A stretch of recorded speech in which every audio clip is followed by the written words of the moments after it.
No, because then I'd have to wait for you to send it to me. We know how that goes. Hey, good afternoon. This is Billy P coming to you guys live. I got a live friend here with me coming to you from the island of Kentucky. You can correct me if I'm wrong on saying that. This is the barangay of Kentucky on the island of Mindanao. Barangay of Kentucky, the island of Mindanao. Yes. Okay. Billy P coming to you guys. I've got a friend here with me, a good friend of mine. Happy New Year's to everybody. Merry Christmas. I hope everybody doing well out there. First of all, let me give a shout out to you new subscribers. Thank you again for subscribing to my channel. I really appreciate it. I do not take you guys for granted. Thank you for sticking around. Craig, Zakiah, Dale, Vic, who else? You guys know who you are. Anyway, today's vlog, guys, I wanted to talk a little bit about what's going on here in the Philippines, and I wanted you guys to hear it, especially you expats that are planning to come to the Philippines, to maybe retire here and or to maybe just find a girlfriend or just come here to visit. My good friend here, Craig, I'm going to let him introduce himself to you, and we're just going to be chatting with him about his experiences in regards to his retirement in the Philippines and being married to a Filipino. So with that being said, let's get this started. Craig, welcome. Thank you. Thank you. Well, hello to the rest of you folks out there. I've been living in the Philippines about 12 years altogether. My fifth trip here. On this particular time, I got married here about 6.5 years ago. I have a son about to turn 6. Anyway, the pros and cons of living in the Philippines. First, the obvious one, to most guys who are interested in coming here, is the ladies, okay? There's a good reason Filipinos keep winning beauty contests. There's a lot of very beautiful girls in the Philippines. And there are probably 4 million single Filipinos looking for men living in Manila alone. Listen to what he just said there, guys. 4 million single women living in Manila alone. So go ahead. The girls are here, and many of them don't want to marry Filipinos because they feel Filipinos is a dead end as far as a husband goes. Inadequate providers, unfaithful, etc., etc. And they're looking for guys who they can trust and who they can depend on. Okay, that's pro number 1, is the ladies. Pro number 2. Excuse me, Craig, in a minute. So with what he just said, I just want to make sure you guys know that we're not sharing this to be a negative with you. We're just telling you what his experience has been along with the time that he's spent here. And that's what he's been pretty much, I guess that's pretty much what he's dealt with in the time that he's here and what he's learned, in his experiences. So thank you, Craig. I'm sorry. Yeah, no problem. Pro number 2 is that most of the people here speak at least some English. Some girls are proficient with it. Many of them will be shy when you first meet, but as they open up to you, they will speak more English with you. The ones who are university educated in the city, they will speak good English, most of them. But anyway, so that's pro number 2. You can make yourself understood even if you don't learn the Filipino language or one of the dialects. The third pro for living here is the cost of labor, okay? I got a beautiful house built here that would cost me probably 25 to 50 times as much to build the same house in Miami, Florida, or 10 seconds walk from the Pacific coast, okay? If you go to California anywhere and build a house within 10 seconds walk of the coast, you're gonna be spending millions of dollars, okay? This house is currently worth probably around $160,000, something like that. Now, is that in U.S. dollars? In U.S. dollars. So $160,000 in U.S. dollars. He's living here on the beach. He's maybe 100 meters away from the ocean. The sand, it's all right here in his backyard. $160K here. In the U.S., this type of home, living on the water, the beach area, you're looking at, like he said, 10 million millions. Yeah. At least.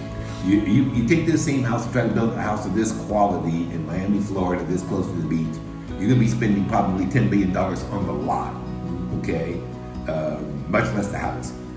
But anyway, so 160,000 includes all the labor and all that crap, because you don't have the permit issue. If you build in a province, you don't have to get permits to build a septic tank. You don't need a permit to design your house. You don't have to have board certified electricians and on and on and on and on. All that crap that you have to deal with in the United States, you don't need it here.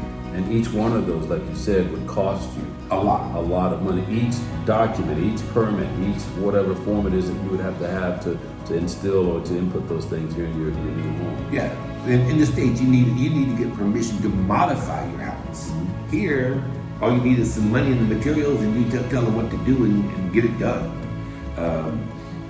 So the cost of labor, the cost of construction is a big bonus for people who don't have millions of dollars to begin with. So if you're a retiree living on a fixed income, you can do a lot worse than coming here. Next big pro is the beauty of the country. If you find a place that hasn't been polluted by neglect, there's some extremely gorgeous locations in the Philippines. Palawan and the upper part of Luzon and so forth. There are some very beautiful places that aren't really spoiled. And then, of course, there are areas where the government is actively controlling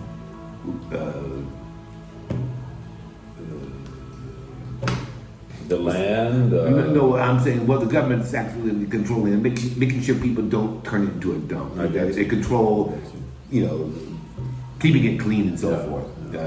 So with that being said, would you say that the north part of the Philippines is, in your experience in travel, is that more nicer, less dumpier, more cleaner than it is in the south? Or? Yeah, typically, the further north you go, the cleaner you get. Okay. Once you get out of Metro Manila is a pigsty, don't go there. Again, not being negative, he's just telling you from his experience. Yes, there are tens of thousands of squatters in Metro Manila, and they dump their garbage anywhere and wherever they want to because it's not their home. They haven't paid for anything. So don't believe the Philippines is anything like Metro Manila. Get out of the big city and you'll find there's a lot of beauty and stuff that's still to be found. No doubt about it. Just like LA and Frisco and Portland, Oregon, and any other big city in the United States, if you go into the crappier parts of town, you'll find they're dirtier and the people don't take care of them. You'll find needles and all that crap. You don't see all the needles and stuff, the drug paraphernalia in Manila, but the debris is there. But it's not indicative or typical of the rest of the country. Get out of Manila. So you again, this goes out to you expats out there, you foreigners that are coming here not only from the U.S. but Canada, the U.K., places like that, Denmark. It's a good thing to maybe take a look at areas of the Philippines in this regard, as far as not so much cleanliness, but from the standpoint of living standards. What's it going to cost you to live in, like he said, North Luzon as opposed to living in South in Leyte or places like that. There are 7,600 and I believe 47 islands here in the Philippines. And like he said, it's a beautiful country, but there are some areas like anywhere USA, anywhere Canada that are just slum. And it's because, the areas aren't being taken care of. So that's something to keep in mind to you foreigners when you're planning on, or if you're thinking about coming and retiring here in the Philippines. Keep that in mind too. Yeah, don't pick a city to live in and send a lot of money to, et cetera, without visiting first.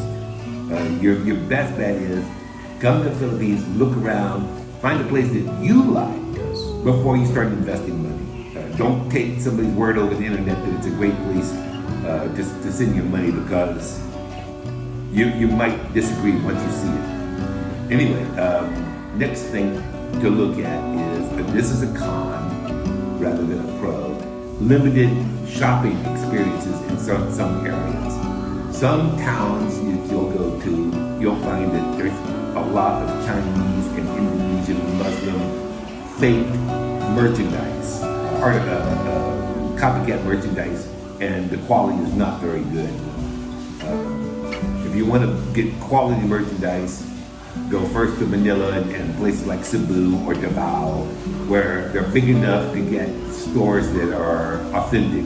And could you please maybe expand on that in regards to explaining maybe what the difference is in the big cities like Cebu, Manila, as opposed to what's called provinces here? Sure. You know, the national capital region, including Manila and Quezon City and the surrounding communities, there is 29 million people there.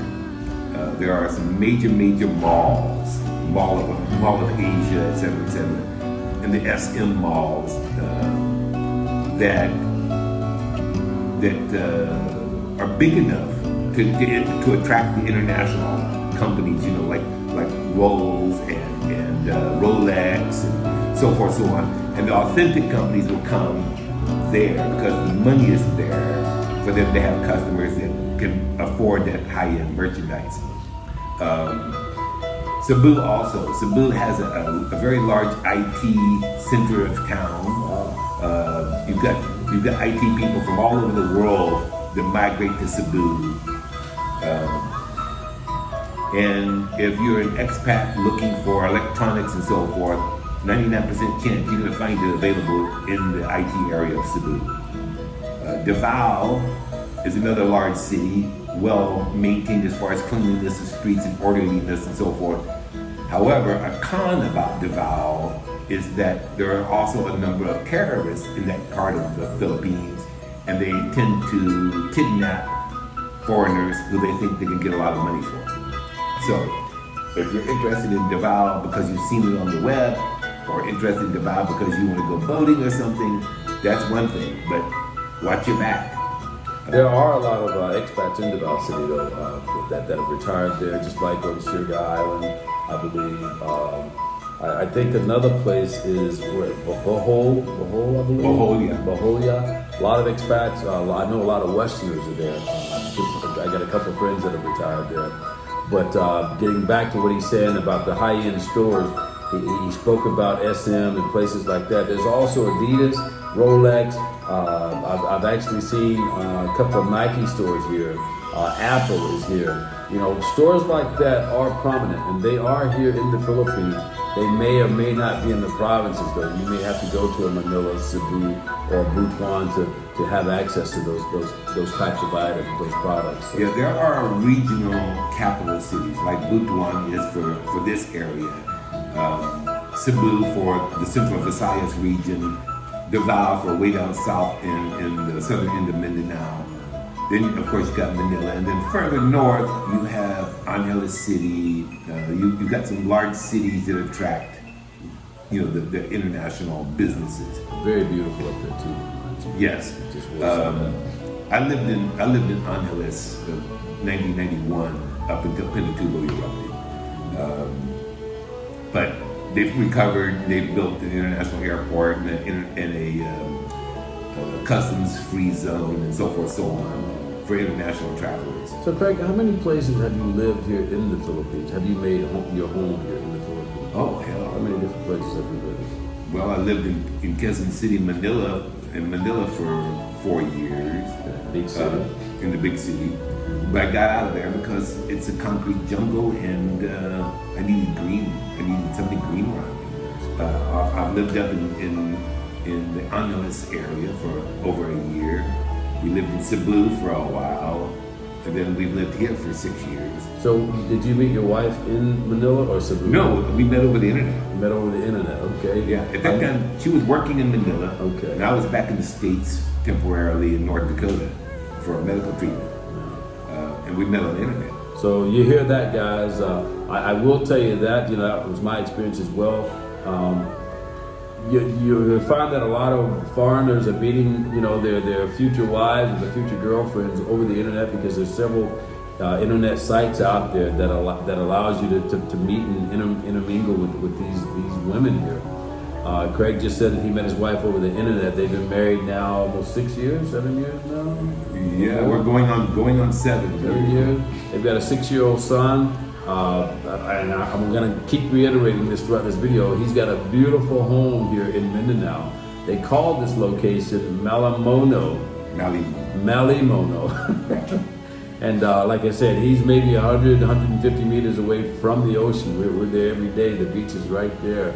But again, I just want the expats, the foreigners, to keep in mind, like he's saying, to make sure you do your due diligence, your homework. Don't just settle on a place that you see on the internet or on the web. Do yourself a favor and actually come and visit these places, because it may or may not be what you thought it was when you saw it on the internet. Okay? Yeah, a lot of the photos that you'll see advertising a location, same thing with hotels and home construction and so forth, they will show you the photos of what it looked like new, or what it looked like right after a major cleanup. And that condition can change. Right. And typically they won't